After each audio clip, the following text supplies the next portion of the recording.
Umiling ng marahan ang tanyak na neurologis na si Dr. Enriquez.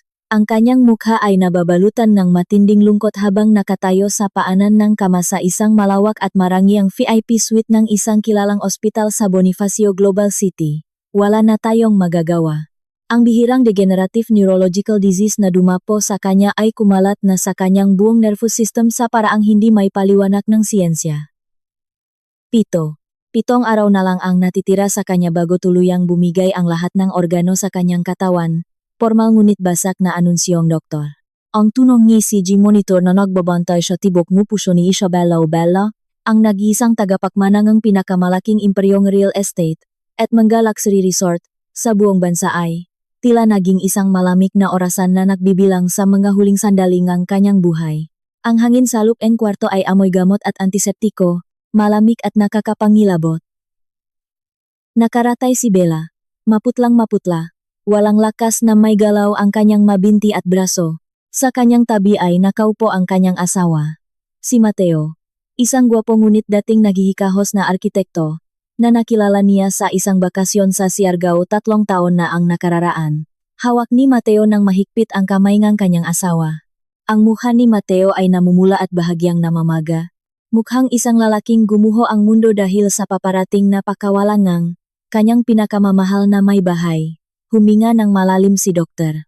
Enriquez. Tinapik ang balikat ni Mateo bilang pakikiramay. At nagpaalam na iwan muna sila upang makapagbigay ng pribadong oras sa mag-asawa. Dahan-dahang sumara ang mabigat na pinto ng VIP room, at isang nakakabinging katahimikan ang bumalot sa buong silid. Nang marinig ni Bella ang sentensya ng kamatayan, gumuho ang kanyang buong pagkatao. Walang tigil na umagos ang may init na luha mula sa kanyang mamata. Bumabaktas sa kanyang mapisngi pababa sa puting unan ng ospital. Hindi niya lubos akalain na sa edad na 32, kung kailan nararamdaman niyang magsisimula pa lang silang bumuo ng sariling pamilya, ay babawiin na ang kanyang buhay. Humarap siya sa kanyang asawa. Nahahanap ng linga. Naghahanap ng yakap na magpapagaan sa labis na takot na nararamdaman niya sa pagharap sa kamatayan. Itinuring niya ang sarili na napakaswerte dahil sa buong panahong siya ay unti-unting nanghihina at nararatay sa banik ng karamdaman. Si Mateo ay hindi umalis sa kanyang tabi. Ito ang nagpapakain sa kanya. Nagpapainom ng kanyang nga espesyal na gamot na binibili pa umano nito mula sa Europa, at nag-alaga sa kanya gabi-gabi. Ngunit ang inaasahang yakap ay hindi dumating. Sa halip, ang kalmadong atmosfera ay biglang nagbago, at naging isang nakakapangilabot na bangungot. Ang mahikbi ni Mateo ay unti-unting huminto. Ang kanyang maabalikat na kanina ay nangginginig sa pagyak ay biglang tumuwid at naging kalmado. Inangat ni Mateo ang kanyang muha, at laking gulat ni Bella nang makitang wala ni isang patak ng luha sa mga mata nito. Ang mukhang puno ang pihati na ipinakita nito sa doktor kanina ay biglang napalitan ng isang malamig, mapang-asar, at demonyong ngiti. Nawalan ng tinik si Bella.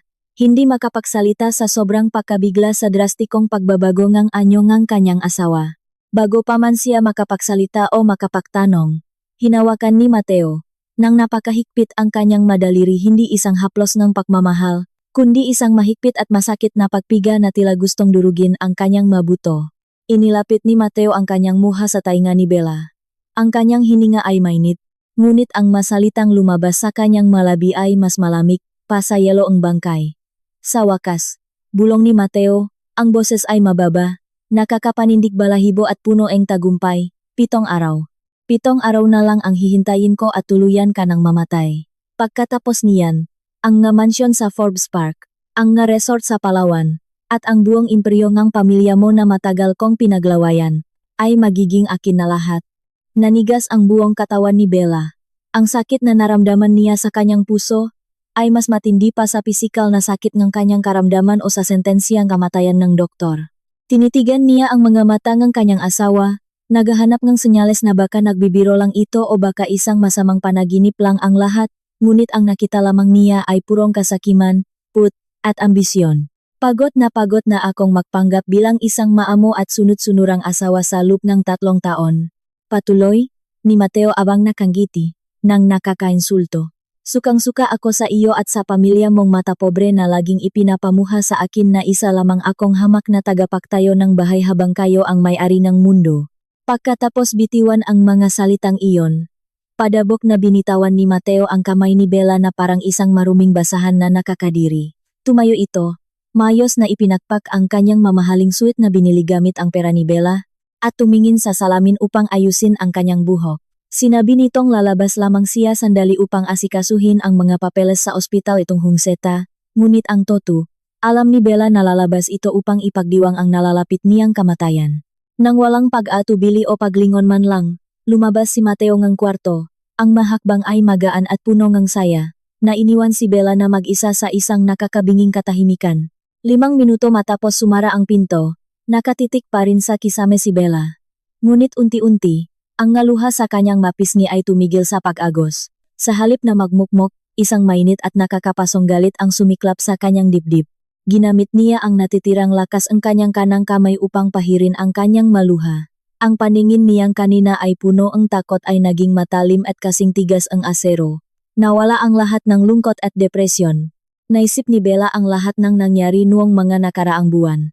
Ang unti-unting panghihinang kanyang mga kalamnan, ang pagkahilo, ang pagkawalang kanyang paningin paminsan-minsan. At naalala niya ang mga espesyal na bitamina at organic tea na mismong si Mateo ang nagtitimpla para sa kanya tuwing gabi bago matulog.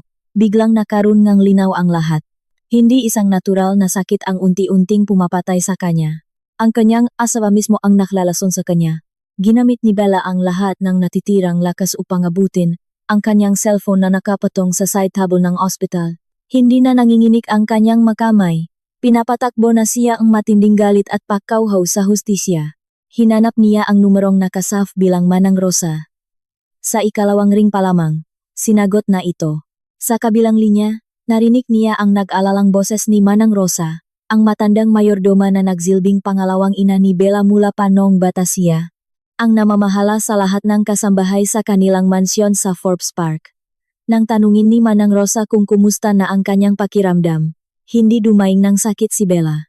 Sa halip, gamit ang isang boses na matigas, buo, at puno autoridad isang boses isang tunay, na tagapagmana MA, de Leon na hindi kailanman nakilala, ni Mateo nagbigay, utos, si Bella. Manang, kailangan ko ang tulong mo ngayon din. Oras na para buhayin ang plano na iniwan sa akin ni Papa.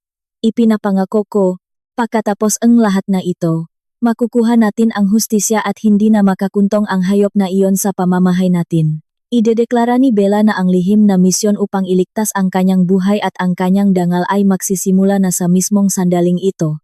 Hindi siya mamamatay sa loob ng 7 araw. Mabubuhay siya upang saksihan ang pagbagsak ng lalaking dumura sa kanyang pagmamahal at pagkatao. Matapos ibaba ang tawak, hindi nag-aksaya ngang panahon si Bella. Mula sa kanyang tagong bagahe, kinuha niya ang isang lihim na tablet na binili niya nang hindi alam ni Mateo. Bago pa man siya maospital, dahil sa kanyang instinct bilang isang negosyante, lihim niyang ipina-reactivate ang nakatagong CCTV kamera sa buong mansyon nila sa Forbes Park. Mga kamera na ipinakabit pang ang kanyang yumaong ama na walang nakakaalam maliban sa kanya. Binuksan ni Bella ang application. Ipinakita sa screen ng tablet ang iba't ibang anggulo ng kanilang marangyang bahay. Nanikip ang dibdib ni Bella at napakuyom ang kanyang kamao nang makita ang pamilyar na itim na Mercedes-Benz ni Mateo na pumasok sa malawak na driveway. Hindi pumunta si Mateo sa admin ng ospital. Dumiretso ito sa kanilang bahay. Ngunit hindi nag-isa si Mateo. Mula sa passenger seat, bumaba ang isang babaeng pamilyar kay Bella. Nakasuot ito ang isang mapangakit na pulang dress na hapit sa katawan. Ito ay si Vanessa, ang kanyang pinakakatiwalaang executive assistant at tinuturing niyang matalik na kaibigan sa kumpanya. Nakita ni Bella sa kamera kung paano pumasok ang dalawa sa mansyon, nagtatawanan at halos makayakap, na tila ba sila na ang bagong hari at reynaeng palasyong iyon. Hinalikan ni Mateo si Vanessa sa mismong gitna ang grand living room. Sa mismong ibabang malaking chandelier na pinasadya pa ni Bella mula sa Italy. Mula sa malinaw na audio ng hidden camera, dinig ni Bella ang kanilang pinag-usapan. Ipinagyayabang ni Mateo kay Vanessa na nakuha na niya ang timeline ng doktor at ilang araw na lang ay mamanahin na niya ang lahat. Tumawa ng malakas at malandi si Vanessa. Pinupuri ang katalinuhan ni Mateo at sinabing sa wakas ay makukuha na rin nila ang pondo para sa kanilang malihim na bisyo at pagkakautang. Nanggigil si Bella at halos mabasag niya ang screen ng tablet sa sobrang higpit ng kanyang hawak, ngunit pinilit niyang kumalma upang mag-obserba. Nakita niyang dinala ni Mateo si Vanessa sa kanyang pribadong opisina sa ikalawang palapag, isang sagradong kwarto kung saan nakatago ang lahat ng master title ng malupain, stock certificates, at mga dokumento ng Pamilya de Leon. Halatang atat na atat si Mateo. Tumiretso ito sa likod ng isang malaking painting, nagpamilya, at inalis ito upang ilantad ang isang high-tech na biometric at passcode vault. Napangisin ng mapakla si Bella. Alam niyang nakuha na ni Mateo ang passcode ng lihim nitong silipin ang kanyang magalaw noong nakaraang buwan, at ginamit pa nito ang fingerprint ni Bella habang siya ay natutulok ng mahimbing dahil sa droga. Inaasahan na ni Mateo na bubungat sa kanya ang kaligayahan. Tsuno na paubukhes na vault. Sumigaw tagumpay si Mateo. Ngunit ang kanyang sigaw ay biglang naputol at naging isang nakakabinging katahimikan nang makita niya ang laman ng kahadeyero. Walang laman ang vault. Walang mga titulo ang lupa. Walang mga mamahaling alahas o diamantang iniwan ng ina ni Bella. At walang mga tseke. Tanging alikabok at hangin ang nandun. Namula ang mukha ni Mateo sa matinding galit. Tila puputok ang maugat sa kanyang liig. Binusisi niya ang bawat sulok ng vault umaasang may hidden compartment. Ngunit wala siyang nakita.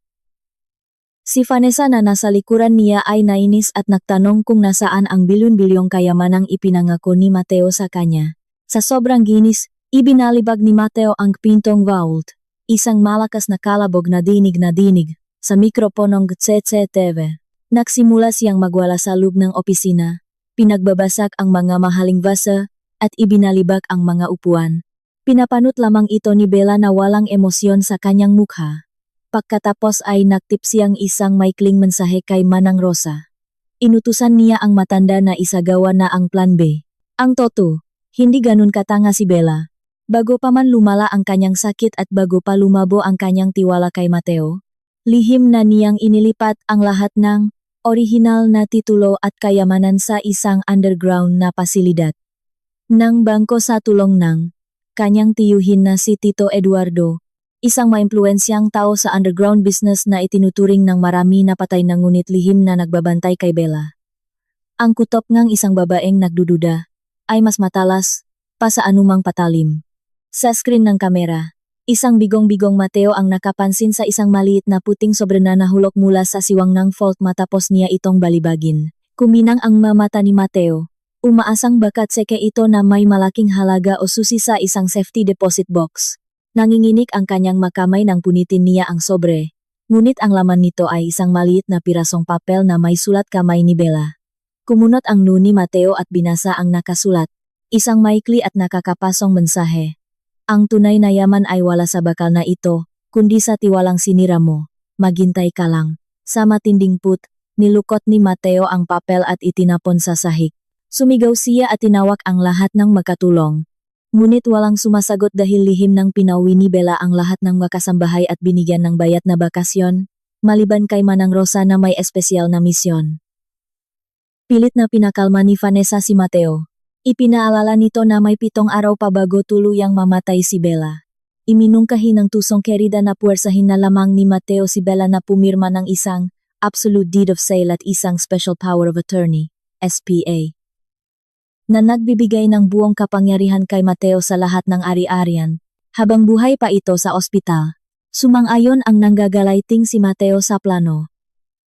Nagpasya siyang babalik bukas sa ospital kasama ang isang bayarang abogado upang gipitin si Bella bago pa man ito lagutan ng hininga. Pinatay ni Bella ang screen ng kanyang tablet.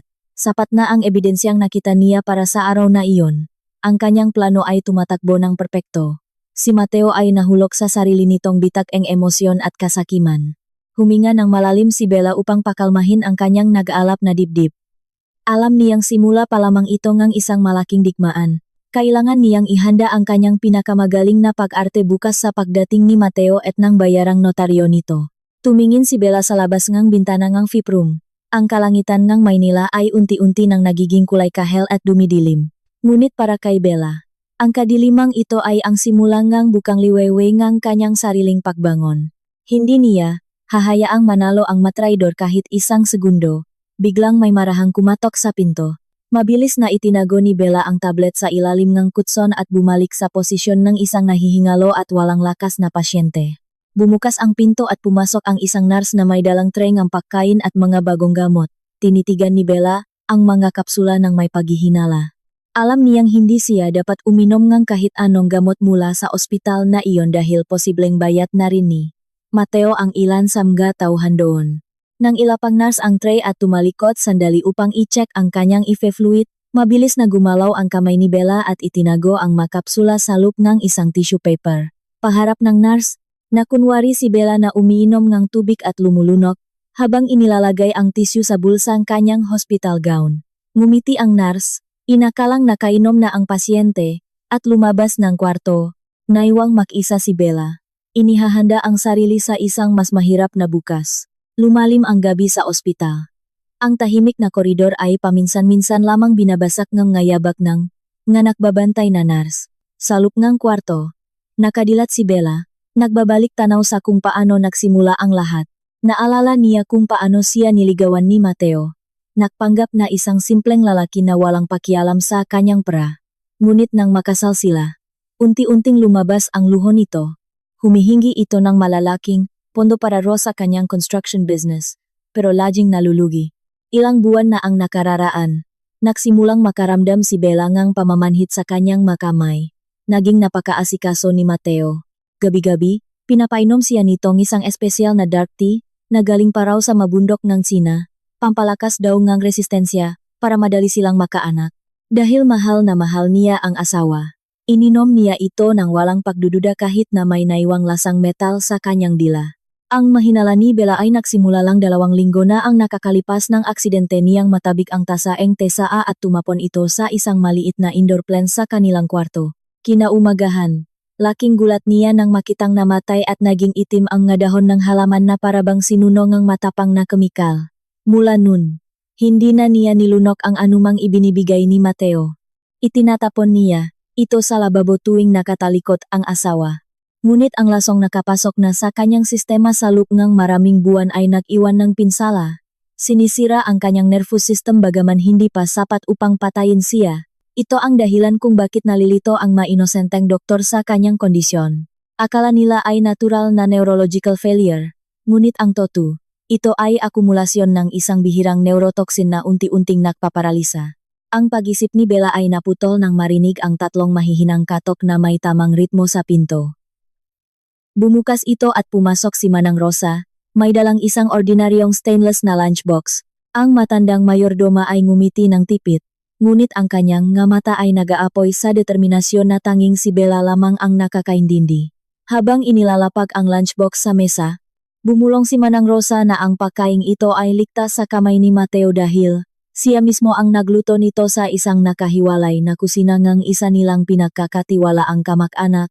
Iniabot din ni Manang Rosa ang isang maliit na bote na naglalaman ng dalisay na katas ng buko, hinaluan ng isang pambihirang herbal na panlaban sa lason na ipinadala pa ni Tito Eduardo mula sa bundok ng Banahaw. Ininom ito ni Bella ng sabik. Nararamdaman ang paginhawa ang kanyang lalamunan na tuyot at ang unti-unting panunumbalik ang sirkulasyon sa kanyang maugat. Ipinaalala ni Manang Rosa na kailangan nilang mag-ingat lalo dahil siguradong magiging mas mapusok at desperado si Mateo habang papalapit ang ika-7 araw. Tumango si Bella at sumumpa na gagampanan niya ang kanyang papel ng walang mintis. Kinabukasan, hindi nga nakamali ang prediksyon ni Manang Rosa. Bandang tanghali, bumukas ng malakas ang pinto ng ospital. Nagmamadaling pumasok si Mateo, kasunod ang isang lalaking may dalang makapal na leather briefcase. Ipinakilala ni Mateo ang lalaki bilang si Ati. Di makulangan, ang kanyang legal counsel. Nakunwari na naman si Mateo na may matinding pag-alala sa kanyang muha. Lumapit ito sa kama ni Bella at hinaplos ng marahas ang ulo nito. Sa isang nakmamadaling boses, sinabi ni Mateo na upang mapadali ang transaksyon sa ospital at hindi na mahirapan pa si Bella kung sakaling kailanganin ng agarang operasyon, kailangan nitong pumirma sa isang special power of attorney at ilang mga blankong dokumento. Dahilan ni Mateo, kapag may nangyaring masama, siya na ang gagawang desisyon at makakapaglabas ng pondo agad-agad nang hindi naabalang ang burokrasya ng bangko. Tinitihan ni Bella si Mateo ng may nanlalambot na mata, nakukunwaring walang lakas. Ngunit sa lublup niya ay nandidiri siya sa nakakasukang pag-arteng asawa. Sinong matinong asawa ang magpapapirma ngang, papeles ngang, paglipat ngang, yaman habang ang kanyang asawa ay nag-agaw buhay. Inilapak agad ni ati. Di maculangan ang makapal na bungkos ng mapapel at isang mamahaling fountain pen sa harap ni Bella. Kahit nakukunwaring nahihilo, malinaw na nabasa ni Bella ang titulong dokumento. Isa itong Absolute Deed of Sale at Transfer of Real Estate Properties at Irrevocable Blanket SPA na naglilipat ng lahat ng pera at ari-arian ng mga De Leon sa panggalan ni Mateo Salazar. Hindi ito para sa pagpapagamot, isa itong legal na pagnanakaw. Inangat ni Bella ang kanyang nanginginih na kamay sa napaka-eksahamadong paraan. Sinubukan niyang abutin ang ballpen, ngunit tila walang lakas ang kanyang nga daliri. Nawalan ng pasensya si Mateo. Hinawakan nito ang kamay ni Bella at pinuwersang ilagay ang dulo ang ballpen sa ibabawang papel. Sa itaas mismo ang linya para sa pirma. Halos mapasikaw na si Mateo. Pilit na inutusan si Bella na pumirma na nang mabilis para makapagpahinga na raw ito. Ngunit eksakto sa sandaling lapat na ang tinta sa papel, sinadya ni Bella na i-relax ang lahat ng kalamnan sa kanyang buong katawan. Gumulong ang ballpen sa sahig. Bumaksak ang ulo ni Bella, sa gilid ng unan at biglang pumikit, ang kanyang mga mata. Nakukunwaring nakaseizur at nawalan ng malay. Sumigaw ng matinis at hysterical si Mateo, hindi dahil sa takot na mamatay ang asawa, kundi dahil hindi niya nakuha ang pirma. Niyugyok niya ng marahas ang katawan ni Bella. Isinisigaw ang pangalan nito at inuutosang gumising. Napaatras si ati. Di makulangan. Natatakot na baka mamatay ang kliyente sa harapan niya, habang gumagawa ngang iligal na transaksyon. Pabulong na nakmura si Mateo dahil sa pagkaantala nga niyang plano at akmang sasampalin si Bella upang gisingin ito. Ngunit si Manang Rosa, na kanina patahimik na nakatayo sa isang sulok, ay mabilis na kumilos. Itinulak niya ng malakas si Mateo palayo sa katawan ni Bella at sumigaw upang tumawag ng madoktor. Nakagulo sa loob ng kwarto nang pumasok ang mga nurse. Sa gitna ng kaguluhan, nakapikit si Bella ngunit nakangiti ang kanyang isipan sa tagumpay. Nanalo siya ng isa pang araw, at lalong pinasakit ang ulo ni Mateo. Pinalabas ng gwardiya si Mateo sa kwarto dahil sa pang-abala sa medical emergency, at bumalik si Bella sa kanyang tahimik at pekeng tsoma. Nang sumunod na araw, ang atmosfera sa Marangyang Mansion sa Forbes Park ay nakakasakal. Sa kabilang pagkawalang reyna ng tahanan, umuwi si Mateo na makasalubong ang kilay at galit na galit dahil sa pagkabigo niyang makuha ang pirma. Palakat-lakat siya sa grand living room, sinisisi ang tadhana at sumisigaw, habang kausap si Vanessa sa telepono. Ang nalilisik na paningin ni Mateo ay dumapo sa bulto ni Manang Rosa na tahimik na nakwawalis sa hardin malapit sa pularia. Ang presensya ngang matandang ito ay biglang naging napakabigat sa kanyang paningin. Pakiramdam ni Mateo, si Manang Rosa ay isang espiya na laging nakabantay sa bawat galaw niya. Naalala din niya kung paano siya itinulak nito sa ospital. Kumulo ang dugo ni Mateo. Pakiramdam niya ay niurakan ang kanyang ego at autoridad bilang amo ng bahay. Padabok na naglakad si Mateo patungo sa glass door at binuksan ito ng malakas. Sumigaw siya at tinawag ang matanda. Huminto sa pagwawalis si Manang Rosa at kalmadong humarap. Walang anumang bahid ng takot sa kanyang kulubot ngunit matapang na mukha. Ang matalim na titingang, matanda ay panandaliang nakbigay nga, kaba kay Mateo. Ngunit nanaik ang kanyang kayabangan. Dinuro niya si Manang Rosa at isinigaw na simula sa araw na ito, sibak na ito sa trabaho. Inutusan niya itong kunin ang mabasahan nitong gamit at lumayas sa mansyon bago pa maggabi. Dahilan ni Mateo, hindi niya kailangan ng isang bastos at pakialamarang katulong sa kanyang bahay.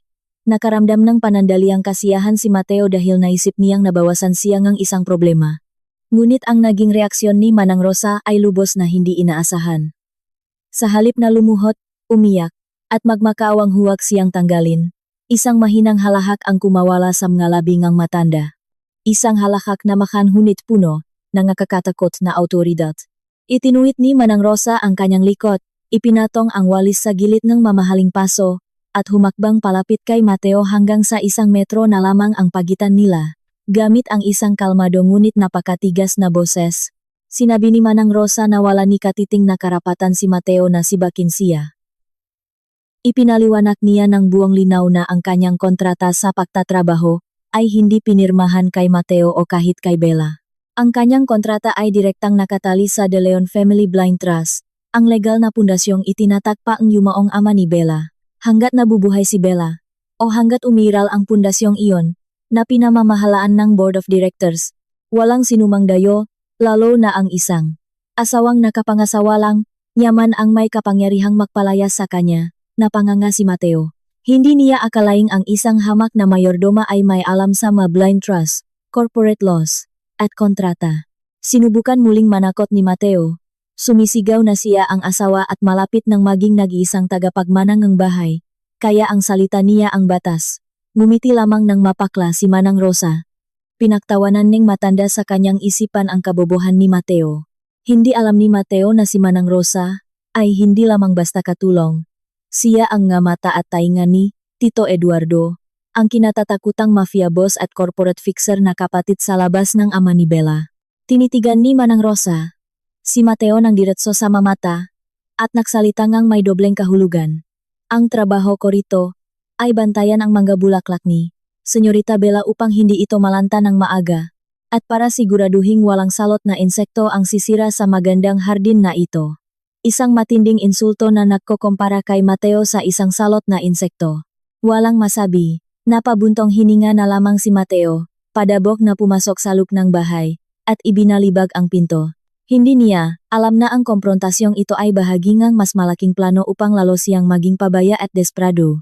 Nang makapasok si Mateo, mabilis na kinuha ni Manang Rosa sa kanyang bulsa ang isang makabagong smartphone na hindi akma sa kanyang lumang uniforme bilang mayordoma. Tinawagan niya ang isa sa mga tauhan ni Tito Eduardo na nakapasok bilang branch manager sa bangko kung saan nakadeposito ang karamihan sa likidong pondong De Leon. Gamit ang Magodword, inutusan niya itong i-freeze pansamantala ang lahat ng personal accounts na naka-join account kay Mateo at magpakalat ang tismis sa loob ng bangko na ang nga assets ng pamilya De Leon ay kasalukuyang iniimbestigahan ng Anti-Money Laundering Council, AMLC, dahil sa isang dispute sa mana. Alam nilang may kaibigang nagtatrabaho sa bangkong iyon si Mateo, na siguradong magbabalita nito sa kanya. At tama nga, kinahapunan, nakatanggap ng tawag si Mateo. Namutla si Mateo nang marinig na mapi-freeze ang lahat ng pera kapag namatay si Bella, nang walang malinaw na testamento o deed of sale. Inatake si Mateo ngang matinding gulat at panik. Naramdaman niyang paubos na ang kanyang 7 araw. Kung hindi siya kikilos agad, mawawalan ng saysay ang lahat ng hirap at paglalason niya. Hindi niya namalayan na ang lahat ng panik na ito ay kagagawan ng matandang gusto niyang palayasin. Sa isang sulok ng hardin, patuloy sa pagwawalis si Manang Rosa, nakangiti dahil kinagat ng ahas ang makamandak nilang pine. Lumubog na ang araw sa kanluran, nag-iwan ng kahel na liwanag na unti-unting nilalamon ng gabi. Ngunit sa marangyang mansyon sa Forbes Park, ang atmosfera ay buhay na buhay at maingay. Taliwas sa isang bahay na ang may-ari ay naghihingalo sa ospital. Si Mateo ay nakatayo sa harap ng malaking salamin sa master bedroom. Inaayos ang kwelyo ang kanyang mamahaling tuksedo na nakakahalaga ang daan-daang libong piso. Nilagyan niya ngang pomada ang kanyang buhok at pinagsuklay patalikot upang magmukhang kagalang-galang. Isang ngiti ang hindi maalis sa kanyang labi. Ngayon ay ang ika-5 araw mula nang ibigay ngang doktor ang sentensya. Sa kalkulasyon ni Mateo, 2 araw na lang o baka bukas, ay tuluyan nang bibigay ang katawan ni Bella. Ang kasiguraduhang malapit na siyang maging isang napakayamang biyudo ay nagudyok kay Mateo na ipagdiwang ang tagumpay na ito ng maaga. Inorganisa niya ang gabing ito at tinawag itong isang exclusive charity gala at business strategy meeting para sa mga bagong investors. Bumaba si Mateo sa grand staircase ng may labis na kumpiyansa. Umaaktong parang hari na pababa sa kanyang trono. Ang malawak na sala at dining hall ay na-transform sa isang eleganteng ballroom. Ang ngabilok na mesa ay may puting mantel, napapalamutian ng ma-imported na bulaklak. Isang professional catering team ang abala sa pagsiserve ng caviar, truffles, at champagne.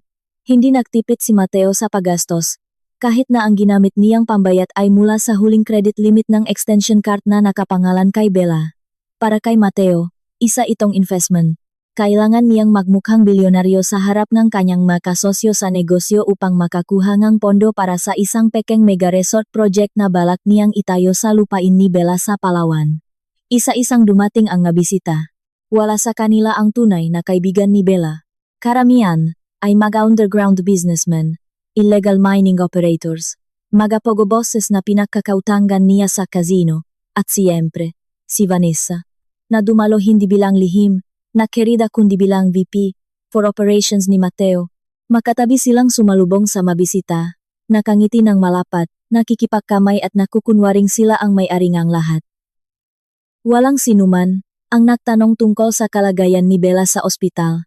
Para sa kanila, si Bella ay isa na lamang multo na hinihintay tuluyang mawala.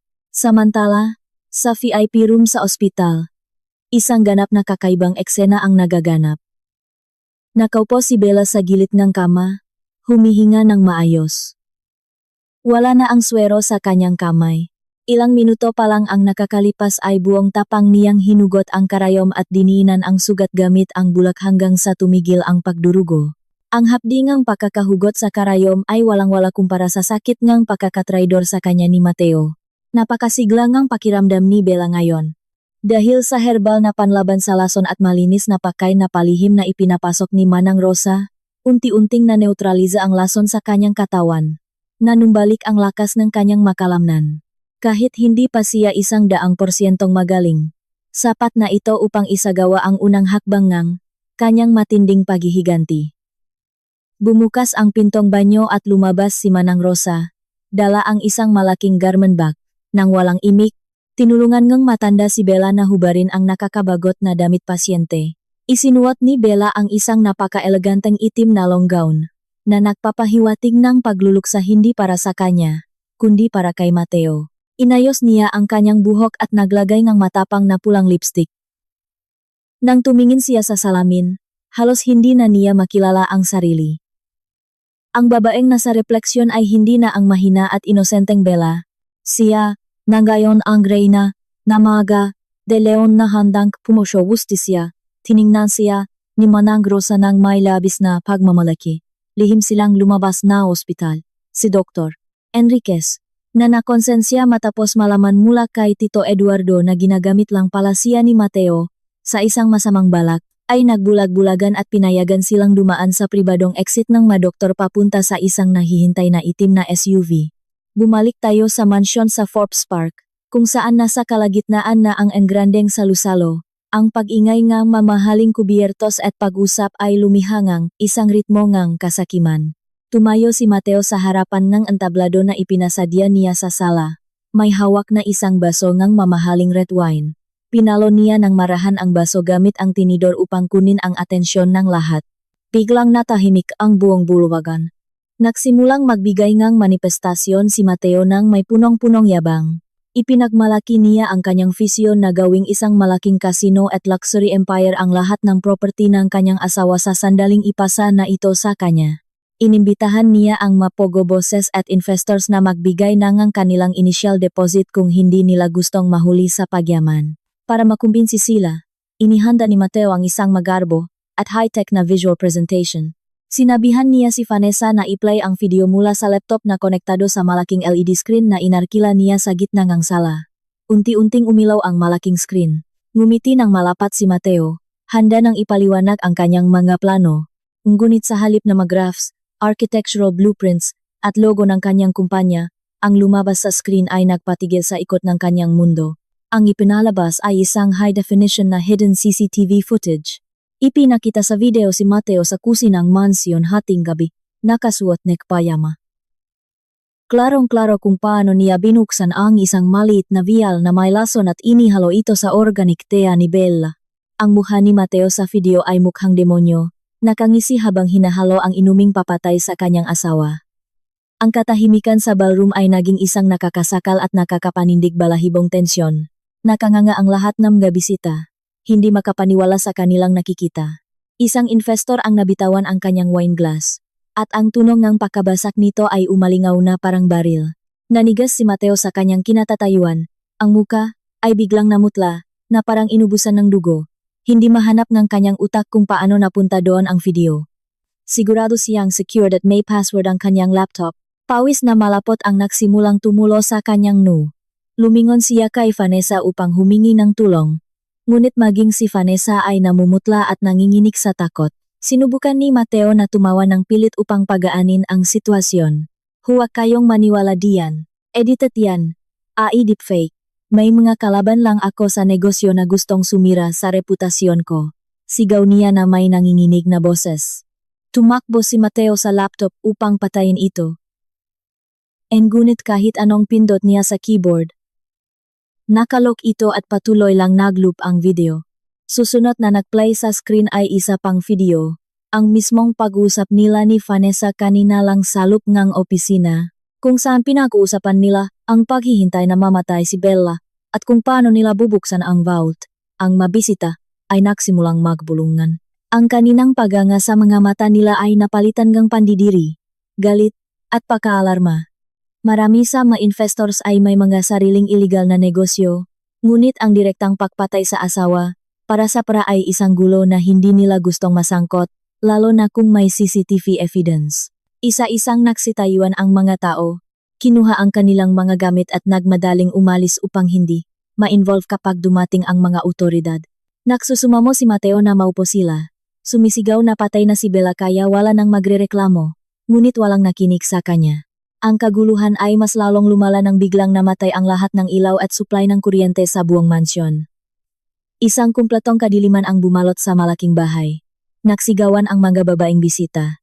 Ang party na dapat sana ay pagdiriwang ng kanyang tagumpay ay naging isang impyerno sa isang iglap. Sa gitna ng kadiliman, naramdaman ni Mateo na may mamatang nakatingin sa kanya mula sa itaas ng hagdan, mamatang humihingi ng hustisya sa bawat patak ng lason na ipinainom niya. Ang kadiliman sa loob ng marangyang bahay ay napakabigat at nakakasakal. Ang ingay ng manakpapanik na bisita ay unti-unting nawala kasabay ng tunog ng makina ng kanilang mamahaling sasakyan na mabilis na lumalabas ng gate ng Forbes Park. Walang gustong magtagal sa isang bahay na may bahid ng nakakasukang eskandalo ng asasinasyon. Sa wala pang 10 minuto, ang buong mansyon ay naging isang tahimik na sementeryo. Naiwan si Mateo na mag-isa sa gitna ng magulong sala. Maging si Vanessa ay mabilis na tumakas gamit ang kanyang sasakyan, natatakot na madamay siya sa kaso. Kailangang harapin ni Mateo ang bangungot na ito ng mag-isa. Kinapakapan ni Mateo ang kanyang bulsa upang hanapin ang cellphone at buksan ang flashlight. Ang matalim na puting liwanag ng telepono ay humiwa sa dilim, nagbibigay liwanag sa manakakalat na tirang pagkain, mga basak na baso, at natumbang mga upuan. Mabilis ang pahinga ni Mateo. Hindi pa rin maprosesong kanyang utak ang manangyari. Nababaliw na ba siya? Pinahalong takot na baka makulong siya at matinding galit dahil sa pagkapahiya ang nararamdaman niya. Sinubukan niyang buksan ang main switch ang kuryente, ngunit wala pa rin. Laking pagtataka, niya nang makita niya mula sa bintana na may ilaw ang maposte sa kalsada at may ilaw din ang makapitbahay. Tanging bahay lang nila ang nawalan ng kuryente. Hindi ito brownout. Ito ay sinadyang sabotahe. Napamura ng malutong si Mateo. Isinumpa niya ang pangalan ni Manang Rosa, kumbinsido na ang matandang pakialamera ang nagputol ng linya ng kuryente sa likod ng bahay dahil ito lang ang nakakaalam ng electrical panel. Sumumpa si Mateo na kapag nakita niya ang matanda ay sasakalin niya ito. Padabok siyang naglakad papunta sa likod upang i-check ang panel. Ngunit biglang napahinto ang kanyang nga paa. Mula sa ikalawang palapa, narinig niya ang isang kakaibang tunog. Ta, ta, ta.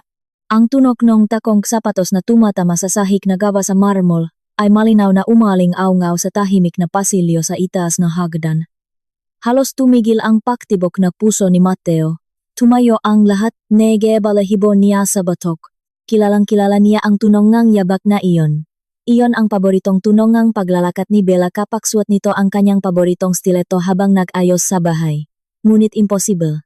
Nag-agaw buhay si Bella sa ospital. Baka nga patay na ito ngayon. Imposibleng nandito siya. Sino yan?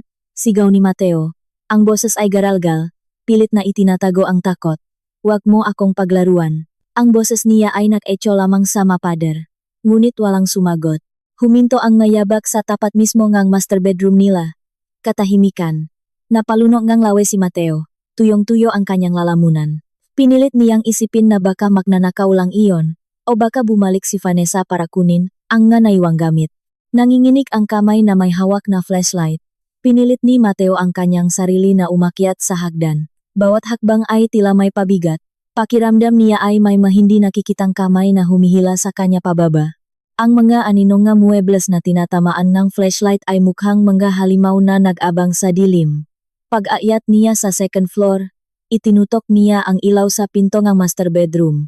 Bahagyang nakabukas ang pinto, isang maitim at nakangangang siwang. Itinulak ito ng marahan ni Mateo gamit ang nanginginik niyang kamay. Inilibot ng ilaw ang kwarto. Mayos ang higaan. Nakasara ang cabinet, ngunit napako ang tingin ni Mateo sa isang sulok malapit sa malaking bintana na nakaharap sa hardin. Nandun ang isang lumang rocking chair na gawa sa kahoy. Nakatalikot ang silya sa pinto. At sa silyang iyon, nakita ni Mateo ang silueta ng isang babaeng nakaupo. May mahaba at nakalugay na buhok. Nakasuot ng puting nightgown na kabisadong-kabisado niya. Paboritong pantulok iyon ni Bella. Nang hina ang matuhot ni Mateo at napasandal siya sa pader. Bella, mahinang bulong niya. Tila isang taong nawalan ng katinuan. Hindi gumalaw ang bulto. Unti-unting gumalaw ang rocking chair ng mag-isa pabalik-balik. Lumilika nakakakilabot na. Natunog. Malamig na pawis ang bumalot sa buong katawan ni Mateo. Ang konsensyang matagal na niyang ibinaon ay biglang lumutang, bilang isang matinding teror na sumasakal sa kanya. Naalala niya ang pamumutla ni Bella tuwing iinumin ang lason. Naalala niya ang mamatang nagmamakaawa nito. Maari kayang namatay na nga si Bella sa ospital at nagbalik ang kaluluwa nito upang magiganti. Gustong tumakbo ni Mateo, ngunit parang nakapako ang mapaan niya sa sahig. Isang nakakabaliw na kuryosidad at matinding takot ang nagtulak sa kanya na lumapit. 3 metro, 2 metro, 1 metro. Inabot ni Mateo ang balikat ng nakaupong bulto at mabilis na iniharap ang silya. Nang tumama ang liwanag ng flashlight sa muhang bulto, sumigaw ng napakalakas si Mateo at napatalon patalikot hanggang sa bumaksak siya sa sahig. Hindi iyon si Bella. Hindi iyon multo. Isa itong lumang manekin na gawa sa plastik. Binihisan ang pantulok ni Bella at nilagyan ang peluka. Ang muhang ang manekin ay walang emosyon. Ngunit sa dibdib nito ay may nakadikit na malaking puting papel na may nakasulat gamit ang pulang marker. Na tila dugo. Na tumutulo. Hindi mo madadala ang yaman sa kabilang buhay. Pero ang makasalanan mo ang papatay sayo. Ubos na ang oras mo. Napasinghap si Mateo at nilukot ang papel. Hindi ito multo. Isa itong psychological torture. Ang isang taong buhay. May naglalaro sa kanya. May nakakaalam ang lahat ng kanyang sikreto. Ang kanyang takot ay biglang napalitan ng umaapaw na galit at pagkabaliw. Tumayo siya at pinagsisipa ang manekwin hanggang sa gumulong ito sa sahig. Lumabas ka. Huwag kang duwag. Papatayin kita. Sigaw niya sa bawat sulok ng kwarto. Ngunit eko lamang ang sarili niyang boses ang sumagot. Biglang nag-vibrate nang matagal ang cellphone niya. Halos mabitiwan niya ito sa gulat. Tiningnan niya ang screen. Isa itong text message mula sa kanyang bangko. Sa gitna ng kaguluhang ito, umasa siya na baka may inilipat na pondo ang isa sa mga investors kanina. Ngunit nadurog ang pag-asang iyon nang basahin niya ang mensahe. Notice. Your primary credit cards have been declined due to suspected fraudulent activity. All bank accounts under your name and joint accounts have been temporarily frozen by the authorities pending investigation. Nanlaki ang mga mata ni Mateo. Dali-dali niyang binuksan ang mobile banking app and ngunit access denied ang lumabas. Sinubukan niya ang ibang cards. Pareho ang resulta. Bumaksak muli si Mateo sa sahig, sa tabi ngang sirang manekin. Gumuho na ng tuluyan ang kanyang mundo ngayong gabi. Ang bahay ay madilim. Ang mga investors ay tumakbo, ang kanyang pangalan ay sira na sa society, at ngayon, ang lahat ng excess niya sa pera ay putol na. Wala siyang kahit 1,000 piso sa kanyang wallet, ang mga malalaking utang niya sa mga underground pogo bosses, na inutang niya para suportahan ang kanyang marangyang lifestyle at isugal sa VIP rooms, ay duwe na kinabukasan. Kapag hindi siya nakapagbayad, alam niyang ipapapatay siya ngang sindikato. Dahil walang akses sa pera ni Bella at walang sariling pera, napagtanto ni Mateo na tapos na ang maliligayang araw niya. Nag-isa siya sa isang napakalaking palasyo na ngayon ay tila isang madilim na kulungan. Sa labas, nagsimulang kumulok ng malakas, nagbabadian ng isang malakas na bagyo. Tila ba nakikisaya ang kalikasan sa pagsisimula ng pagdurusa ni Mateo. Sa hindi kalayuan, sa labas ng mataas na gate ng Forbes Park, Isang pares na mga mata ang nakamasit ng may kasiyahan mula sa isang nakaparadang itim na sasakyan bago ito unti-unting umalis sa gitna ng gabi. Sumikat ang araw, at ang sinak nito ay dumaan sa hindi maayos na pakakasarang kurtina. Ginising ang isang pagod na Mateo mula sa kanyang mababaw at puno ng bangungot na pagtulog. Nagising siya sa sofa sa sala, masakit ang buong katawan at binibiyak ang ulo dahil sa labis na stress. Kumurap-kurap si Mateo, sinusubukang kolektahin ang kanyang isipan. Ang unang bumungat sa kanya ay ang kalat na udlot na party kagabi. Mugabasyag na basyo, mga natuyong tira-tirang mamahaling pagkain na pinipilahan ng ang langgam, at mga lantang bulaklak. Ang marangyang bahay ay tila isang binagyong barko. Malungkot at walang buhay. Eksaktong larawan ng kinabukasan ni Mateo na nasa gilid ng bangin. Kinapa niya ang kanyang cellphone. 5% na lang ang baterya at wala man lang ni isang text o missed call mula kay Vanessa o sa mga investors. Wala rin balita mula sa bangko. Tanging warning message lang mula sa telco na mapuputol na ang kanyang linya dahil sa hindi nabayarang bill. Tumayo si Mateo at minasahe ang kanyang sintido. Bumalik sa kanyang isip ang lahat ng demonyong pangyayari kagabi, ang CCTV video, ang mannequin, ang frozen accounts. Totoo ang lahat ng iyon. Narealis ni Mateo na wala siyang oras para magmukmok. Ngayon ang ikapitong araw. Ayon sa doktor, ngayon ang araw ng pagkamatay ni Bella. Isang desperado at tusong ideya ang nabuo sa isip ni Mateo. Kung mamatay si Bella ngayon mismo, malulutas ang lahat ng kanyang problema sa pera. Gamit ang death certificate, maari niyang pilitin ang bangko na i-unfreeze ang accounts bilang nag-isang tagapakmana. Makukuha rin niya ang life insurance ni Bella na nakakahalaga ng daan-daang milyong piso na sapat para bayaran ang sindikato. Ang pag-asang ito ang nagbigay sa kanya ng adrenaline rush. Nahilamos siya ng muka at padabok na kinuha ang susi ng kanyang sports car. Kailangan niyang pumunta sa ospital ngayon din upang kumpirmahin ang magandang balita ang pagkamatay ang kanyang asawa. Napakabagal ng biyahe patungong Begece dahil sa matinding traffic sa EDSA, na lalong nagpalala sa init ng ulo ni Mateo. Minura niya ang lahat ng sasakyang humaharang sa daan, bumubusina ng walang pakundangan. Sa loob ng utak niya, pinapraktis na niya kung paano siya iiyak, kung paano siya maglulupasay sa sahig kapag nakita niya ang bangkay ng kanyang asawa sa harap ng mga doktor. Magpapanggap siyang pinakakawawang biyudo sa buong Pilipinas para walang maginala sa CCTV video. Pagkalipas ng isang oras, nakarating din ang sasakyan ni Mateo sa ospital. Walang pag-aaksaya ng oras, tumakbo siya sa lobby, sumakay ng elevator, at dumiretso sa VIP floor. Tahimik ang hallway ng VIP ward. Binilisan ni Mateo ang kanyang paglalakad patungo sa room 303. Kumakabog ng malakas ang kanyang dibdib, pinahalong excitement at kaba. Pagdating sa tapat ng pinto, nakita niyang nakabukas ito ng bahagya.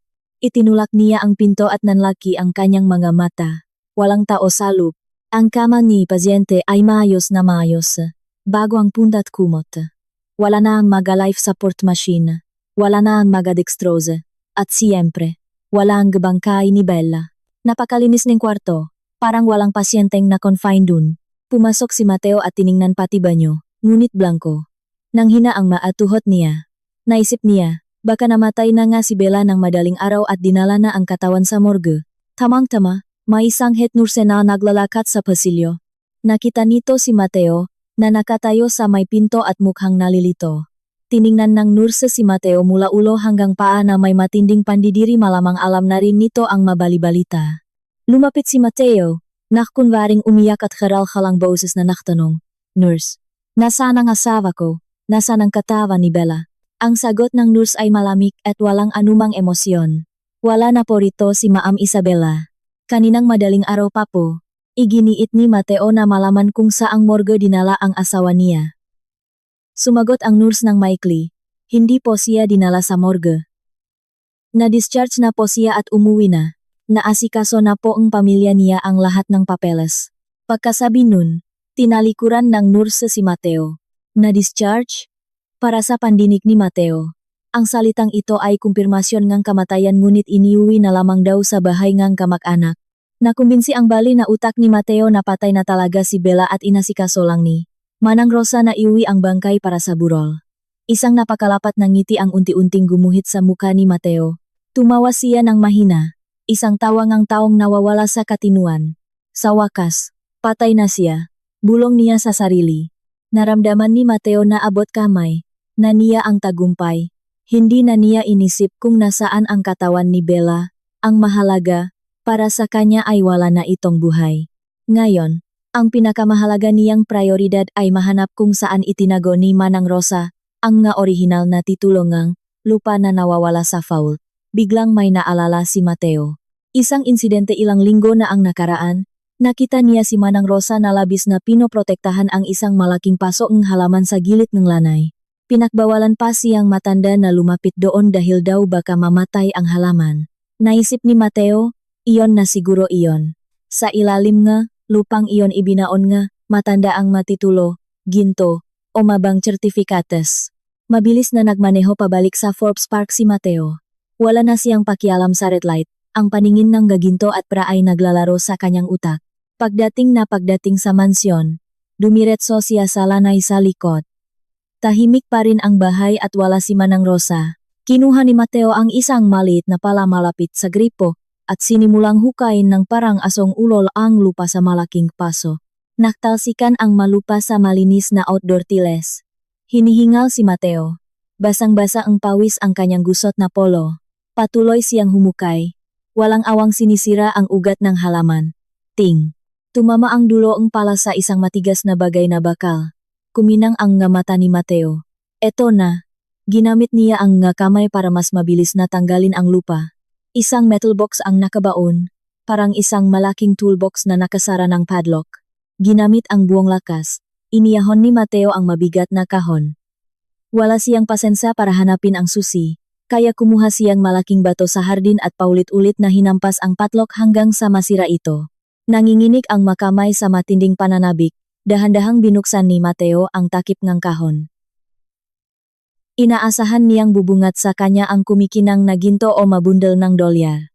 Ngunit ang nakita, niya ay nagpakulongang, kanyang dugo at nagpayalo sa kanyang buong pagkatao sa isang iglap, walang ginto, walang pera, walang titulong ang lupa. Ang kahon ay puno lamang ng makapal na envelope na may iba't ibang kulay.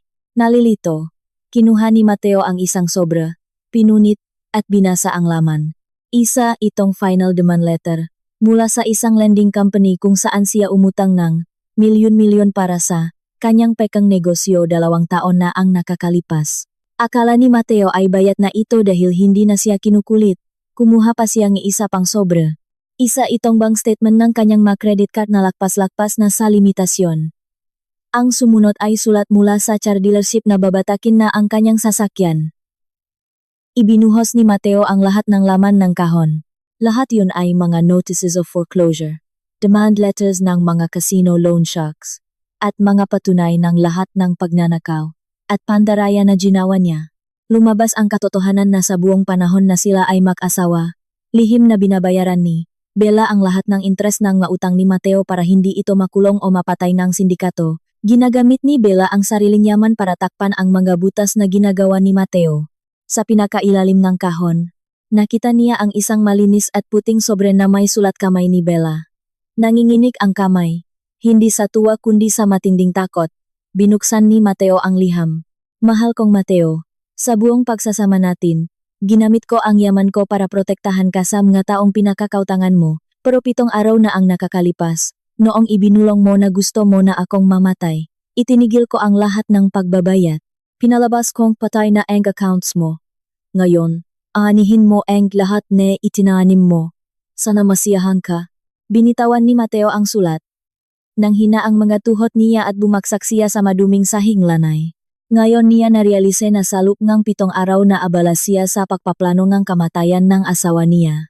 Ang timebom ng kanyang pagkakautang na matagal nang pinipigilan ni Bella ay tuluyan ng sumabog. Hindi siya mayamang tagapakmana.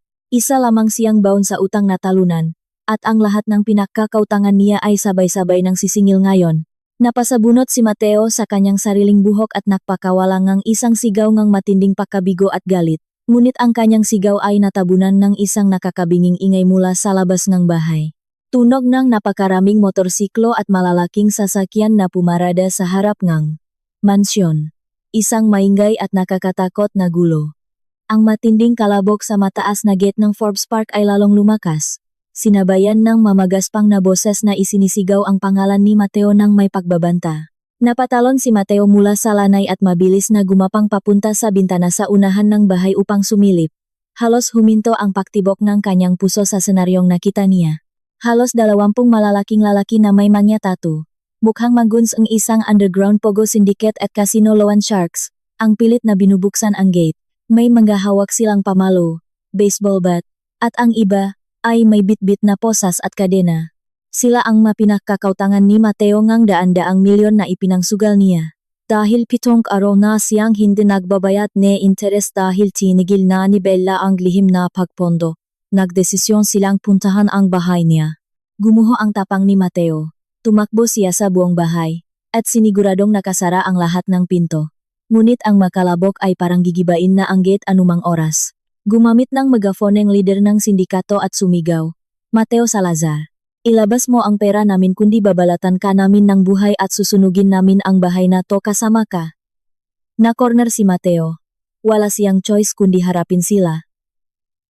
Sa kabilang lahat, kumakapit pa rin siya sa ilusyon na siya ang may-ari ng bahay dahil patay na ang kanyang asawa. Pinilit niyang maging matapang. Lumabas siya sa balkonahe sa second floor at sumigaw pabalik. "Wala kayong karapatang manggulo rito. Tatawag ako ng pulis. Pagmamay-ari ko ang bahay na ito at buong estate ng Madeleon. Patay na ang asawa ko at ako na ang nag-iisang tagapakmana ng bilyon-bilyon niya. Babayaran ko kayo kapag na-process na ang papel. Bigyan niyo ako ng 1 linggo." Pagkarinig sa salitang tagapagmanang bilyon-bilyon, medyo huminto ang maguns. Nagkatinginan sila, mukhang nag-isip na mas makikinabang sila kung hihintayin ang mana. Nakahinga ng maluwag si Mateo. Gumana ang kanyang bluff. Ngunit sa sandaling iyon ng katahimikan, isang itim na Toyota Alphard na napakakinis at napakamahal ang dahan-dahang pumarada sa gitna ng maguns. Namangha maging ang masindikato, bumaba ang bintana ng sasakyan at iniluwa ang isang pamilyar at kagalang-galang na matandang lalaki. Ito ay si Ati Serrano, ang pinakamataas na legal counsel ng pamilya De Leon at kasosyo sa firm ni Tito Eduardo. Ang presensya ng abogado ay automatikong nagpatahimik sa paligid. Ang autoridad na dala niya ay nag-utos kahit sa mga matitigas na sindikato na tumabi. Tumayo si Ati Serrano sa labas ni Gate, tumingin patas kay Mateo sa balkonahe, at nagsalita ng may malakas ngunit formal na boses. "Magandang umaga, Mr. Salazar. Nandito ako hindi para makipag-usap sa mga kaibigan mo, kundi para ipaalam sa iyo ang estado ene iyong pamamalagi sa pamamahay ene mga De Leon." Bumaba si Mateo mula sa balkonahe at tumakbo sa bakuran. Nakahiwalay pa rin sa mataw dahil sa saradong gate. Hinihingal siyang sumigaw, "Ati Serrano, ako ang legal na asawa ni Bella. Dahil patay na siya, akin na lahat ito. Paalisin mo ang mataong yan at asikasuhin mo ang paglipat ng titulo sa pangalan ko ngayon din." Ngumiti ng makahulugan si Ati Serrano. Mula sa kanyang briefcase, inilabas niya ang isang pulang folder at binasa ito nang malakas para marinig ng lahat, lalo na ang mga sindikato. "Ito ay ang prenuptial agreement na pinirmahan mo 3 taon na ang nakakaraan. Isang dokumentong akala mo ay naitago at nasira mo na. Ayon sa clause 7 ng kontrata. Kapag napatunayan na ang asawa ay nagtaksil, gumawa ng pananakit, o nagtangkang pumatay sa tagapakmana, ang nasabing asawa ay automatikong mawawalan ng lahat ng karapatan sa kahit anong ari-arian. Ang lahat ay mapupunta sa isang foundation." Namutla si Mateo. "Kasiningalingan, wala kayong ebidensya. Walang ginakakita na ginawang ko siya nagimasama. Natural ang gipagikamatay niya. Nagunit naglabas ni Granhiza panggimanipis na papel si Achi Serrano. Ito naman ang forensic laboratory report mula sa NBI at PNP Crime Lab. Napatunayan na mayroong mataas na antas na heavy metal neurotoxin sa dugo, kuko, at buhok ni Isabella De Leon. Dagdag pa rito, isinumite na sa korte ang kopya ng CCTV kung saan malinaw na nilalagyan mong lason ang kanyang inumin. Mr. Salazar, hindi ka isang tagapakmana. Ikaw ay isang suspek sa kasong frustrated murder at estafa." Nanigas ang dila ni Mateo. Parang umiikot ang paligid niya. Nang marinig ng sindikato ang balitang ito, nanggigil sila. Narealize nilang walang pera si Mateo at wala na itong pag-asang magbayad. Nagsimulang akyatin ng maguns ang matulis na gate, handang patayin si Mateo at pagnakawan ang bahay. Umatras si Mateo na umiyak sa takot, na corner sa sariling bakuran. Ngunit bago pa man makapasok ang mga sindikato, dumagundong ang malalakas na sirena ang pulis. Hindi lang isa, kundi 5 police cruisers at NBI fans ang mabilis na dumating at hinarangan ang kalye. Napaligiran ang buong lugar. Ang mga sindikato na nagtatangkang umakyat ay nagtakbuhan o dumapas sa sahig matapos maglabas ng baril ang mga SWAT team. Ligtas na nasekure ng NBI ang buong perimetro. Nakaramdam ngang panandaliang ginhawa si Mateo na hindi siya mapapatay ng guns. Ngunit ang ginhawang iyon ay panandalian lamang. Hindi siya iniligtas ng pulis para tulungan. Nandun sila para arestuhin siya. Lumapit ang isang matangkat na ahente ng NBI kay Mateo at binasahan siya ng Miranda rights. Habang pilit na pinoposasan ang makamay ni Mateo sa likod, bumukas ang kabilang pinto ang Alphard ni Ati Serrano. Lumingon si Mateo at halos lumuwa ang mamata niya sa nakita. Mula sa sasakyan, bumaba ang isang napakaganda at nagumapaw sa eleganteng babae. Nakasuot itong isang pastel peach na dress. Ang buhok ay maayos na nakalugay at nililipad ng hangin. Ang mukha niya ay napakasigla. May kulay ang mga pisngi at labi malayong malayo sa hitsura ngang maputlang pasyente o ngang isang bangkay. Ito ay si Bella. Buhay na buhay si Bella. Nakatayo ng tuwid, tinititigan si Mateo ng may kalmado ngunit nakakamatay na tingin. Sa kanyang tabi ay bumaba rin si Manang Rosa, na ngayon ay hindi na mukhang katulong. Nakasuot ang matanda ang isang formal na koat na nagpapakita ang kanyang estado bilang isang mapakakatiwala ang board member ng De Leon Blind Trust. Bumagsak ang matuhot ni Mateo sa matigas na semento, hindi dahil sa pagtulak ng NBI kundi dahil gumuho na ng tuluyan ang kanyang katawang pinanghinaan ng labis na pagkabigla. Tinitigan niya si Bella na parang nakakita ng isang diyosa na bumaba mula sa langit upang hatulan siya sa impyerno. Nanginginig ang kanyang malabi, sinusubukang banggitin ang pangalan ng kanyang asawa. Dahan-dahang naglakad si Bella palapit sa gate. Tiningnan niya ang kanyang asawa mula sa kabilang gilid ng rehas-rehas na ngayon ay literal na nahihiwalay sa kanilang ngatadana. Ngumiti si Bella, isang ngiting walang kahit anong bakas ng awa. Hindi pa ako patay, Mateo, sabi ni Bella. Ang boses ay mahinahon pero kasing talim ng patalim. Pero ang katayuan mo bilang asawa ko, ang pangarap mong maging bilyonaryo, at ang kalayaan mo, yan ang tuluyan ng namatay ngayon. Ang 7 araw na ibinigay mo para mamatay ako, ibinalik ko sayo ng may interes para sa sarili mong pakbagsak. Sumigaw si Mateo, nakmamakaawa, umiyak ng totohanan. Bella, parang awa mo na, nabulak lang ako, pinilit ako ni Vanessa, mahal na mahal kita, Bella, maniwala ka. Patawarin mo ako. Ngunit tinalikuran lamang siya ni Bella, hindi na gustong makakita ng ngaluhang buhaya. Binigyan niya ng signal ang hepe ng NBI na dalhin na si Mateo. Ang imahe ni Mateo na kinakalatkat palayo at ipinapasok sa loop ng police van ay naging isang pampublikong palabas para sa mga mayayamang kapitbahay na nakikiusyoso mula sa kanilang mga bintana. Huminga ng malalim si Bella. Nilalanghap ang hangin ng kalayaan na napakatamis habang ang sasakyan ng pulis ay naglalaho dala ang kanyang pinakamalaking pagkakamali sa buhay. Pakaraan ng isang buwan, ang eskandalo sa Forbes Park ay naging pinakamalaking balita sa lahat ng istasyon ng telebisyon at diaryo. Ang kasoing asawang arkitekto na nilason ang kanyang bilyonaryang misis para sa mana ay naging paboritong pag-usapan ng buong bansa. Nakakuha ngang matinding simpatiya si Bella sa publiko, habang si Mateo at Vanessa na nahuli sa isang paliparan habang nagtatangkang tumakas pamatyaw, ay isinumpang lipunan. Naging mabilis ang pagtakbong kaso sa tulong ng impluensya ni Tito Eduardo at sa kumpletong ebidensyang inihanda ni Ati Serrano. Sa loob ng korte, walang naipagtanggol ang kampo ni Mateo. Hiningi ng piskalya ang pinakamataas na parusa. Nang mapanood ng huwes ang malinaw na CCTV footage ng paglalason at ang pag-amin niya tungkol sa vault, hinatulan si Mateo ng reclusion, perpetua panghabang buhay na pagkakulong, para sa mga kasong frustrated parricide, estafa, at falsification of public documents. Si Vanessa ay hinatulan din ng 10 taong pagkakulong bilang kasabwat. Kinabukasan, napakasariwang ang hangin sa mansyon ni Bella. Ang araw ay sumisikat ng maliwanag, binibigyang buhay ang isang bakuran na ngayon ay may bagong anyo. Sa loob ng isang buwan, nagpatupad si Bella ngang malawakang renovation sa buong bahay. Ayaw niyang may matirang kahit anong memorya ni Mateo.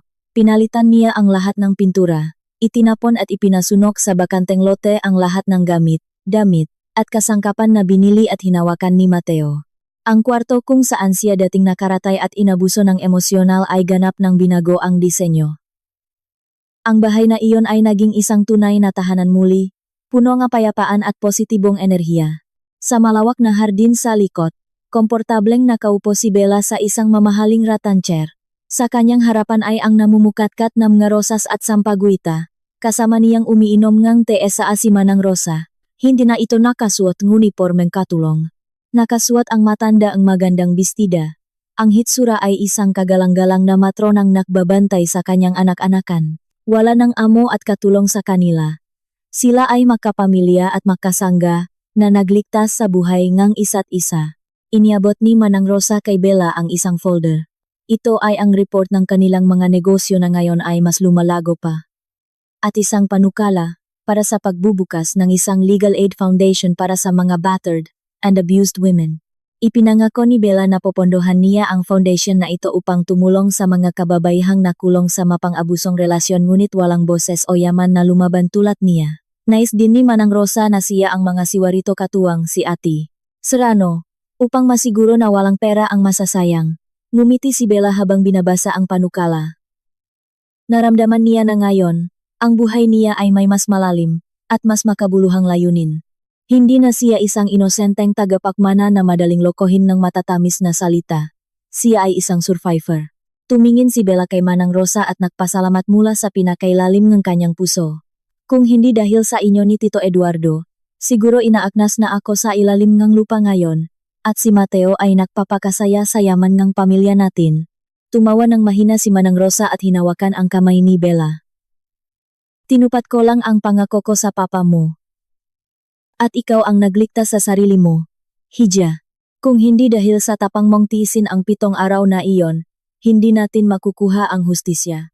Napunong tawanan ang hardin habang pinag-usapan nila ang kanilang nabagong plano.